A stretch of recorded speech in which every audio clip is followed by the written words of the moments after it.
पर मैंने देखा पुलिस के अंदर वो चीज़ नहीं करनी होती, मतलब एक अलग चीज़ करनी होती। कारण मैं आपको बताता हूँ। आज जब एक थाने पे एक सिपाही रहता है, सुबह उसकी ड्यूटी के कोई घंटे फिक्स नहीं होते। जो फरियादी आता है वो उससे बहस करता है, झगड़ा करता है।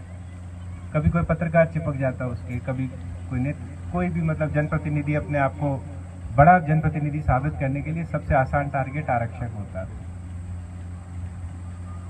काम भी सब उसी से कराना है, सब उसको करना है। वो घर भी नहीं जा रहा है, महीनों महीनों घर नहीं जा पाता है। कहने को आप उसको 1 महीने की एक्स्ट्रा सैलरी देते हो, लेकिन देखा जाए तो कोल्हू की नौकरी रहती है। अगर वो बहुत अच्छा काम करेगा, मैंने देखा यहाँ पे 300 वारंट एक सिपाही के ऊपर, 50 डायरिया एक एएसआई साहब कर रहे हैं। गर्दन ऊपर करने का समय नहीं, ये आके बता दे कि श्रीमान जी मेरे जीवन में क्या चल रहा है। उन्हें ही नहीं पता चलता उनका बच्चा कब बड़ा हो गया, कब बीमार हो गया, या उनकी बीवी की क्या हालचाल है, बीवी खुश है, नाराज है, कुछ नहीं पता। और उसमें हम एज ए सीनियर ऑफिसर उसे परेशान कर दें, या उसको डांट दे, डपटते रहे, या उसको एक मेंटल स्ट्रेस देते रहे, तो वैसे ही नरक है यार उसका। कम से कम आपके पास आए तो आप तो उसको प्यार से पुचकार के, सहला के उसके दर्द को समझो, उसकी मदद करो। यही तो आपकी लीडरशिप है।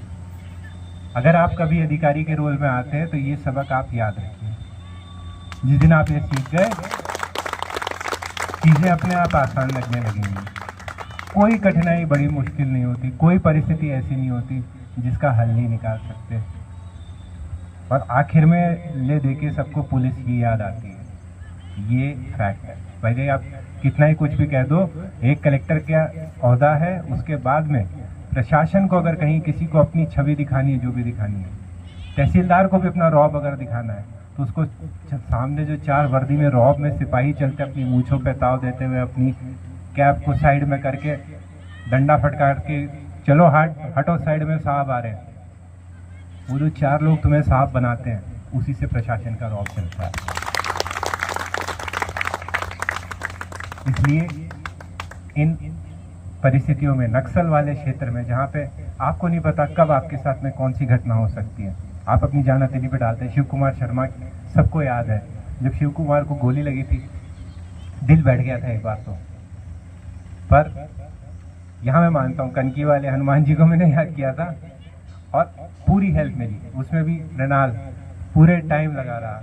सीएम हाउस से बात करनी, दिल्ली बात करनी, गुड़गांव बात करनी। यहाँ पे आपको चीज़ें दिखती नहीं है यहाँ पे, लेकिन ये पूरे टाइम लगा रहा। ये सारी चीज़ें मेरी मेमोरी में रहती है कि उसकी जान बचा सके हम लोग, उसको सेव कर पाए थे। ये इम्पोर्टेंट है। बाकी सब चीज़ें ठीक है, चलती रहेंगी। आप कभी शराब पी के उत्पात करोगे, कभी नहीं करोगे, थोड़ा बहुत डांट लेंगे, सीख जाओगे। पर ये जो आपका ऊपर वाला माला है, वो उसमें स्ट्रेस नहीं होनी चाहिए। बहुत लाइफ में वैसे ही स्ट्रेस रहती है। फ्री रहिए, खुश रहिए। खेल उसी का जरिया है। टूर्नामेंट्स हम लोग यहाँ पे करते हैं, तो वही है, मैदान में निकालो जो गर्मी निकालनी है आपको, स्लेजिंग करनी है स्लेजिंग करो, प्यार मोहब्बत से। पर बाद में सारे हंस रहे हो कि नहीं हंस रहे हो, ये आपकी सीख है। That's about it. जहाँ भी जाऊँगा मैं तो खेलूँगा, खुश रहूँगा, क्योंकि मैंने खुश रहना सीख लिया है। पोस्टिंग्स चलती रहती हैं, अब बहुत लंबी नौकरी है, मिलना रहेगा। और मेरी कमाई, ये जितने लोग यहाँ पे खड़े हैं, यही मेरी कमाई है। और ये कुनबा बढ़ता जाएगा, मुझे पता है। ये कभी ख़त्म नहीं होगा, ये साथ कभी ख़त्म नहीं होगा। मैं जहाँ भी रहूँगा, जिस कैपेसिटी में जो मेरी लीगली मैं कर सकता हूँ, मैं आपके लिए हमेशा करूँगा। उसके आगे तो मैं कर नहीं सकता। मेरे लिए आप सब हमेशा प्रिय रहोगे, और भोपाल में मैं इंतज़ार करूँगा तुम लोगों का। फिलहाल तुम्हारा नहीं करूँगा, तुम कहीं और जाओ, फिर मुझे खींच के लाओ वहाँ पे।